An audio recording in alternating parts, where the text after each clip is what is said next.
আপনারা যারা আমাদের শহরের বাইরে থেকে এখানে এসেছেন, আমরা শহরবাসী হিসেবে এবং সাহিত্য প্রেমী হিসেবে আপনাদেরকে স্বাগত জানাচ্ছি। তো যাই হোক, সুশান্তদা অর্থাৎ সুশান্তমন চট্টোপাধ্যায় যে সাঁকো অর্থাৎ সম্পর্কের যে ব্রিজ যদি আমরা বলি সেটা করেছেন, এবং আক্ষরিক অর্থে এই বৈশাখ মাসটা আমাদের সকলের জন্য একটা বিশেষ মাস। আজ 29শে বৈশাখ সম্ভবত, এবং এই মাসেই আমাদের পাড়ার উপত্যকার বিশিষ্ট কবি শক্তিপদ স্যারের জন্মদিন। আমরা সরাসরি ওনার ছাত্র। পাশাপাশি রবীন্দ্রনাথ ঠাকুর তো আছেন, কিন্তু বিশ্বকবি।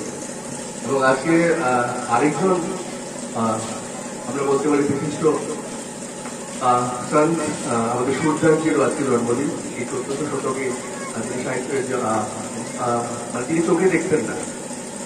তো এইসব ইতিহাস আমাদের জানা দরকার, পড়া দরকার, এবং এটাই আমাদের ভারতীয় ঐতিহ্য। এবং এই 17তম মাসিক যেটা আসর হবে, আপনারা যারা প্রত্যেকে লেখালেখি করেন আপনাদেরকে অভিনন্দন। আপনারা লেখাগুলি আমরা করতে পারি এবং সেই সংস্কৃতিটা বজায় থাকুক। একটা জিনিস আমি উল্লেখ করছি, আমরা দেখলাম 25শে বৈশাখ আমাদের একটা আশা করি আশা ঠাকুর আমাদের কথা শুনছিলাম যে আজকাল অনলাইন এবং অফলাইন। অনলাইনে মনে হয় না এমন কোনো ব্যক্তি আছেন বা ছিলেন যারা নিজেদের মতো করে কবিকে শ্রদ্ধা জানান না, কিন্তু সেই সংখ্যাটা কিন্তু একটা সম্প্রদায়ের মধ্যে অন্তর্ভুক্ত। সে তার ব্যক্তিটা আমাদের ঘটাতে হবে। যদি রবি ঠাকুর সবার হন, আমার মনে হয় উদ্যাপনটা সবার হওয়া উচিত।